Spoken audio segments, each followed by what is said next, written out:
Praise the Lord. Hallelujah. Pinakamataas na pagpupuri, pagluluwalhati, tangis natin kung pinakamahal pa ni Jesus po lamang. Hallelujah. At tukuling paggalang at pagrespeto po sa ating pong dear beloved Honorable Pastor Wildes Radameda, the anti-prophet of our loving God. At patuloy po nating inaalala ang mga pinagpala mga aral at turo ng ating pong beloved Assistant Pastor, Dina C. Almeida. Amen. Praise the Lord. At ganoon din po pagbati. Hallelujah. Magbibigay galang po sa beloved children, ating beloved parents in the Lord. Hallelujah. Welcome back po to beloved Tess, beloved Tina. Ganun din po, welcome back po sa ating beloved boss, beloved Queen, and the whole family. Hallelujah. Praise the Lord. Before I shall proceed, hallelujah, hallelujah.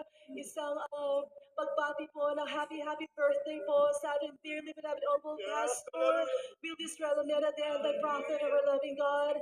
Hallelujah. We thank the Lord for your blessed life and for adhering to the call of the dearest Jesus to lead the true church of the living God. Hallelujah. Praise the Lord. Hallelujah. Ganun din po. Happy birthday po sa ating po beloved Minister Paul. Hallelujah. The only son po na ating beloved Pastor. Hallelujah. Praise the Lord. Hallelujah. Salamat po sa mahal na Panginoon sa pagkakataon po ito na mapasalamatan ko po ang ating pinakamahal na Panginoon sa kanya pong dakilang himala sa aming buhay. Hallelujah. We were saved in this congregation year 1985. At that time po, I was only 2 years old. Ang beloved mother ko po, meron po siyang incurable disease sa kanya pong paa.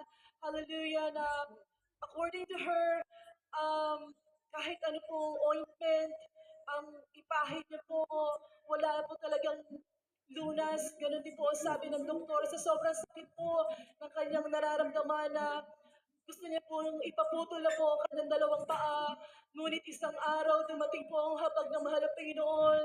Hallelujah, nashiran po ang aking beloved father ng mga beloved workers po. At that time po, namamasada po ang beloved father ko dyan po sa dako ng Manila. Naarkilahan po siya na maghatid po ng mga instrumento pabalik po sa Sabarte, sa pastoral house po natin. Pagbalik po niya ng bahay, talagang nakita po daw po ng beloved mother ko na yung word na hallelujah na sinulat po ng beloved father ko sa wall. Then, sinabi po niya na itry po nilang dumalo sa banal na gawain ng Jesus Miracle Crusade. Hindi po nagdalawang isip, beloved mother ko, dahil gusto niyo po ng kagalingan. After po ng water baptism, andyan po tunay na po na pinagaling po ang aking beloved mother na talagang nawala po yung mga sugat na yan. Year 1985 hanggang sa mga oras na ito, 70 years old na po, beloved mother, taglay niyo po ang kagalingan na nagmumula po sa ating pinakamahal na Panginoon Jesus. Hallelujah, praise the Lord. Hallelujah, ganti po. Hallelujah, bilang isang kabataan po na bilang lumaki po sa paglalagawain. Nandiyan po narinig po natin pangangaral po ng ating beloved pastor, beloved assistant pastor, na tumubo po yung pananampalataya sa murang edad. Hallelujah, na ang sinasabi po natin beloved pastor na kapag meron ko yung mga sakit, hallelujah, ilehens, magsisi, magpuri, magayuno, tuloy na sa iyong pananampalataya, pagagaling ka na mahal na Panginoon. Hallelujah, praise the Lord. I was 16 years old po. Nagkaroon po ako ng mga sugat sa breast ko po. Hindi ko po alam kung ano po yan, ano po nangyari. Hindi po ako nagpa-check up dahil natatakot po ako. Pero andyan po yung pananampalataya ko sa ating mahal na Panginoon na siya po pagpapagaling sa akin. Alam niyo po, napakasakit po ng mga sugat na yan. Kapag po naligo po ako, then nabasa, natuyo po, didikit po yan sa damit ko.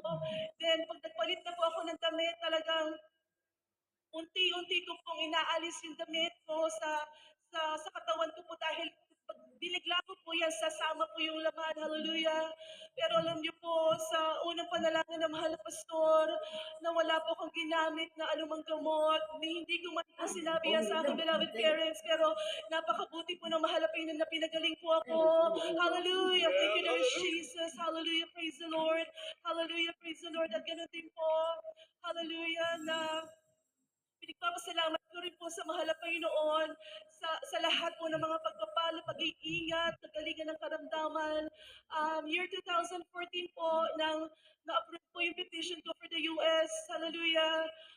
It's a mixed emotions po yan na masaya po ako na makasama na po namin ng beloved husband ko. At the same time po, andyan po yung kalungkutan dahil um, sabi ko, paano na lang po yung pagdalo, yung paglilingkod sa mahal na Panginoon dahil at that time po, wala pa pong banal na gawain doon. Pero alam niyo po, yung plans po natin, hindi po plano ng mahal na Panginoon, nor our ways, His ways. Talagang, alam niyo po, sa unang dalangin ng mahal na pastor, hindi po naglao, nagkaroon na rin gawain ng tunay, nagpala na po, hallelujah, na rin po, hallelujah. Beloved na po ng ating pong beloved pastor. Hallelujah. Salamat sa mahal na Panginoon. Muli pong pinangahawakan. Hallelujah. Sa walang dalahin po ng mahal na pastor. Share ko po ang grabing pag-iingat po ng mahal na Panginoon sa venue po natin doon po sa Daco ng Texas. Year 2017 po ng mahit po ang Texas ng Hurricane Harvey. On the news talagang lumubog po many parts of Houston. Marami pong bahay ang lumubog. There were even deaths po. Alam niyo po, yung venue po doon, maliit lang po siya. Nasa Houston po, after po ng hurricane, dito po kami sa, dito po namin ng venue. Alam niyo po, bago po kami pumunta sa venue, muna kami pumunta sa neighborhood na nasa likod lang po ng venue natin. Alam niyo po, talagang um, binaha po yung mga kabahayan dahil po yung mga bahay po, lahat po, mga carpets po ng each houses, nakalabas po yan, yung mga furnitures dahil po nabasa, then nandiyan po yung po na dahil um, tututuin mas mataas po ang position ng mga houses sa likod. Kung natin na medyo mababa po, nung pag-ikot po namin sa harapan, talagang binuksan po namin ng venue, ang dakilang pag-ingat po na mahal na Panginoon, talagang lang po yung tubig po, hindi man po nakapasok, sabay po lang po na ang po talaga ng ulan. Salamat sa mahal na Panginoon sa pag-ingat niya. Hallelujah, praise the Lord. At ganun din po, i-share ko po sa inyo nung nanganak po ako sa second baby ko via C-section. All throughout the pregnancy, hallelujah, okay po yan nung after po ng surgery na needed to stand to, para po mag-functions na po ulit normally yung mga organs ko. Hindi ko na po maiangat yung ulo ko dahil sa sobrang sakit po niyan. For whatever reason, hindi ko po alam. Pero nung nakausap ko yung doktor, sabi po niya, nagkaroon po ng spinal fluid leak sa likod ko po kung saan po in-inject yung anesthesia. Hallelujah, praise the Lord. Talagang sobrang sakit po kahit tulungan po ako, iangat po yung ulo ko, kahit hawakan po yan, hindi ko po talaga maiangat. Hallelujah. Sabi po ng doktor, the only way para mawala ang sakit ng ulo mo is to ibalik po ako sa operating room, magkakaroon po ng blood patching, kukuha po ng blood sa elbow ko para itapal po dun sa tumutul at naglilik na spinal fluid. Bilang tao, nakaramdam po ako ng takot, bilang tao, ng kaba. Pero kahabagan po ng mahal na Panginoon, naging successful po yung surgery na yan. Salamat po sa mahal na Panginoon. Pero hindi po nagtapos yan dahil nung umuwi na po kami, pagdating po namin ng bahay, bigla naman pong nag-numb po yung kalahati ng ulo ko. Right side po ng head ko down to my hands po. Right hand ko rin po. Nag-numb po yan. Wala po yung maramdaman. Hallelujah, hallelujah. Mother ko, sabi, ibalik ako sa operating room. Hallelujah. Pero nanampalataya po kami na beloved husband ko na pagagalingin. Ang mahal na Panginoon po ang magpapagaling sa akin. Hindi po kami bumalik sa emergency room. Instead, nagpuri po kami, inabot po ng 2 oras ang pagpupuri, hallelujah. So, unang dalang beloved pastor, nilihes po ko ng beloved husband after po ng pagpupuri. Nagising po ako dahil nakatulog po ako. Pagkagising ko po, andyan pong kagalingan na pinagkaloob ng mahal na Panginoon. Salamat sa ating pinakamahal na Panginoon, Jesus. Hallelujah, praise the Lord. Hallelujah, hallelujah. At ganoon din po, last year po, April, nang ma-involve po kami sa very major car accident po, hallelujah. It was a Sunday, papunta po kami ng banal na gawain. Hallelujah, praise the Lord. Hindi po mabilis ang takbo ng sasakyan.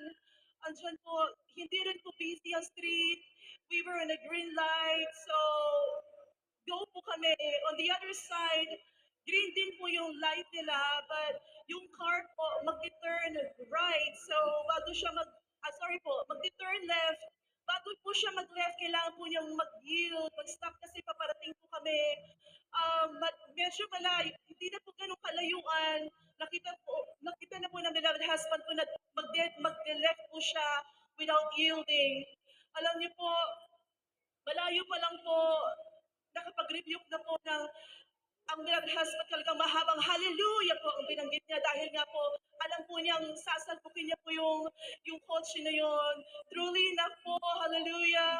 Hindi po enough yung pag-break. Talagang nabangga po namin yung kotse na yan. Grabe, wasak po ang kotse na yan. Yung sasakyan po namin, wasak din po. Alam niyo po, grabe dahil sa sobrang lakas po ng impact, nag-deploy po lahat ng airbag sa loob. Umusok po yan. Hallelujah, hallelujah. Andun po kaming lahat. Hallelujah. Yung tatlong anak ko, beloved mother ko, beloved husband ko.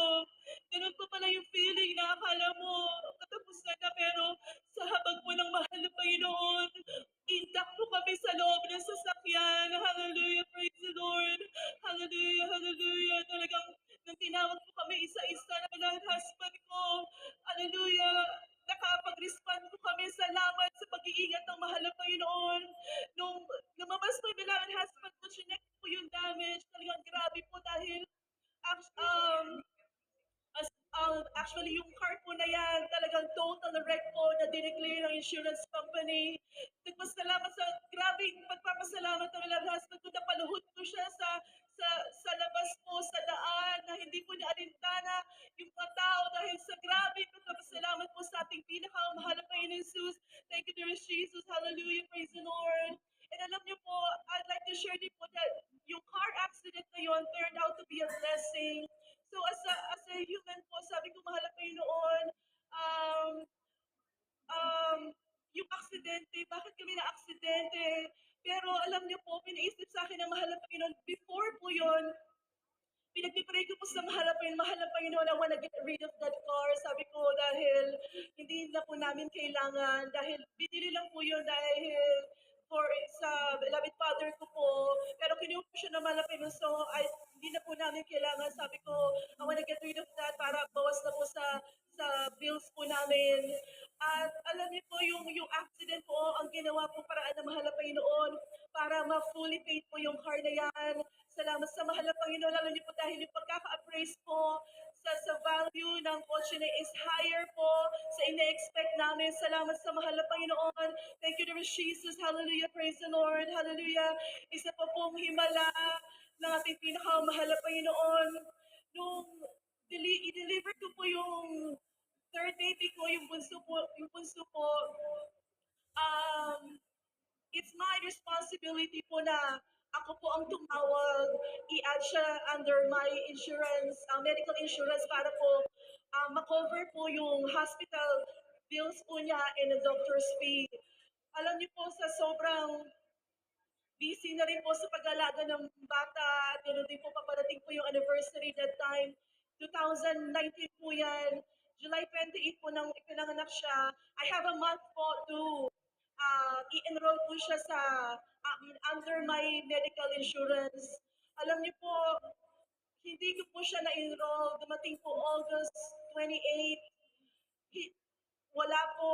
And then, alala ko na lang po siyang i-enroll August 31 na po after po ng general practice ng course. Sabi ko, it might be too late pero itry ko po. Nag-login po ako.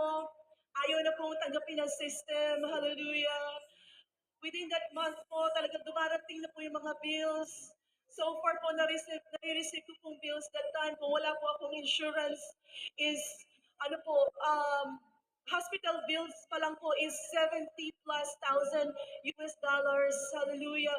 Wala pa po yung doctor's fee niyan. Sabi ko, paano ko babayaran yung ganong kalaking amount? Hindi ko po talaga kayang bayaran yan. Alam niyo po, talagang Grabing lungkot ko po, grabe niya po sa mahal na Panginoon, tulungan po ako, hallelujah, sa himalang kaparaanan po ng mahal na Panginoon. Talagang Sunday, dumating na po yung church anniversary. Alam niyo, andyan po yung comfort ng mahal na Panginoon na hindi ko po naisip yan. And then September 1, tatawag na po ako. Labor Day naman po. So, September 2 na lang po, September 2 ko na lang po natawagan, which is talagang 5 days late na po ako. I was like, more than an hour sa telepono po nakikipag-usap sa agent. Um, Grabe kagalakan ko po. I was very surprised kasi po, at the end of the conversation, sabi niya, your daughter was successfully enrolled under your medical insurance. Sabi ko, so pinagpala, sabi ko, unang dalangin na mahal na pastor. Pero nung nire-review na po niya sa akin ng information, ang nangyari po pala, kaya po lang niya naipasok yun is September 2 po, the day po na tumawag po ako, yun po yung date na sinulat niya as date of birth, which should be July 28 po. Pinaliwanag ko po sa kanya, hindi po ganyan, hindi po tama yung date. Then sabi niya, I'm sorry, sabi niya gano'n, we can add your daughter to your insurance. Sabi niya, talagang andyan po yung grabing ano ko na naman po, lungkot ko, takot ko sa laki po ng bills na abutin po ng $100,000. Pero alam niyo po, sabi niya, there's a way, sabi niya, mag-appeal ka, write ka ng letter of appeal stating the reasons why we should consider adding your daughter to your insurance. So, sabi ko, sige, I'll do that. Sabi ko, walang imposible sa mahal na Panginoon. Alam niyo po, naglagay po ako ng reasons. First po, sabi ko, naging busy sa pag-aalaga. And then, ang second reason ko po na talaga major reason ko is dahil po yung parating na event po, anniversary po ng church na in-explain ko po doon kung paano po yung nagsimula ang church and everything. Alam niyo po, sabi ko sa unang dalangin ng mahal na pastor, walang imposible sa ating pinakamamahal na Panginoon. Bago po isabit yan, nilehans po namin, hallelujah. Alam niyo po din, sinabit po namin yan after a week or two, hallelujah, naka-receive po ako ng letter na-approve po, na-i-add po, hallelujah. Ang beloved daughter ko po, na alam niyo po, from almost $100,000, ang naging copay ko na lang po is like $3,000 na lang po. Salamat po sa ating pinakamahal na Panginoon na talagang hindi ko po mababayaang alam pa, ano pasalamat ang mahal na Panginoon. Hallelujah, praise the Lord. Talaga napakabuti po ng mahal na Panginoon na talagang kahit malayo po kami, naabot po kami ng panalangin ng mahal na Pastor. Hallelujah. Thank you, dearest Jesus. Salamat sa lahat ng biyaya, pagpapala. Hallelujah. Talagang hindi po enough. Hindi po enough ang oras na ito para pasalamatan ng mahal na Panginoon sa lahat ng mga pagpapala. Maraming salamat sa pagta-travel, sa pag-iingat po sa pagta-travel namin. Hallelujah. Praise the Lord. Here and there po, grabe ang pag-iingat na mahal na Panginoon. Ganun din po yung kalakasan sa amin po. Salamat sa mahal na Panginoon sa lahat po ng pagpapala, especially po spiritual, ganun din po sa material, physical, financial, ang lahat po ng kapurihan, lahat ng kapasalamatan, tanging sa ating pong pinakamahal na Panginoon Jesus po lamang. Hallelujah. Praise the Lord. Praise the Lord. Oh, glory.